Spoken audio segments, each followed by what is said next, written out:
एक बार एक भिखारी अपने जीवन से परेशान हो चुका था, क्योंकि उसे अपने जीवन को चलाने के लिए भीख मांगनी पड़ती थी। उसे हर एक चीज़ के लिए भीख मांगनी पड़ती थी। इसी बात को लेकर वह दुखी रहता और दिन भर यही सोचता कि उसके जीवन में बदलाव कैसे आएगा। यह सोचकर वह निराश हो जाता। वह हर दिन देखता कि बहुत सारे लोग निराश होकर आंखों में आंसू लिए लोग और विभिन्न चिंताओं से परेशान लोग गौतम बुद्ध की तरफ जाते और वापस लौटते समय वे लोग बहुत ही खुश होते थे। वह भिखारी यह नहीं समझ पा रहा था कि गौतम बुद्ध उनके साथ ऐसा क्या करते थे कि वे बेहद खुश हो जाते थे। वापस लौटते हुए लोगों के हाथों में ना तो ढेर सारे पैसे होते थे, ना ही सोने चांदी। तो फिर ऐसा क्या होता था कि लोग बुद्ध के पास से लौटते वक्त इतना खुश होते थे। यह सब सोचकर वह भिखारी भी निर्णय लिया कि वह भी महात्मा बुद्ध के पास जाएगा और देखेगा कि ऐसा वहाँ क्या हो रहा है कि दुखी लोग उनके पास जाकर खुश हो जाते हैं। वह बुद्ध से मिलने के लिए उनके पास चला गया। जहाँ बुद्ध मौजूद थे वहाँ बहुत लंबी कतार लगी हुई थी, तो वह भिखारी भी कतार में लग गया। कतार में लगकर वह अपनी बारी का इंतजार करने लगा। देखते ही देखते उसकी बारी आई और उसने बुद्ध से कहा, बुद्ध, मैं बहुत गरीब हूँ, मेरे पास कुछ भी नहीं है।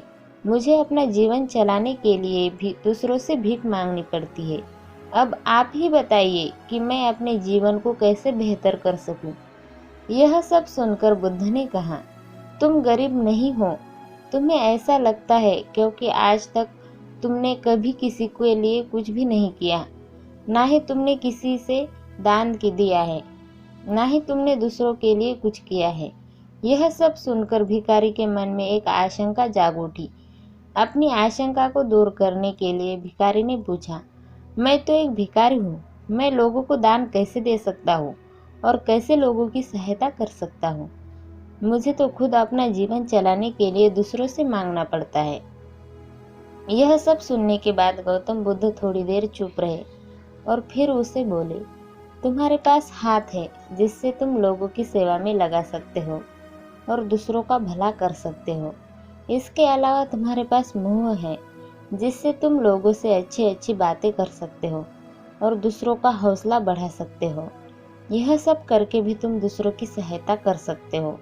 ज़रूरी नहीं कि दान सिर्फ पैसों से किया जाए। हम चाहे तो हम शिक्षा का भी दान कर सकते हैं, चाहे तो अन्न का भी दान कर सकते हैं।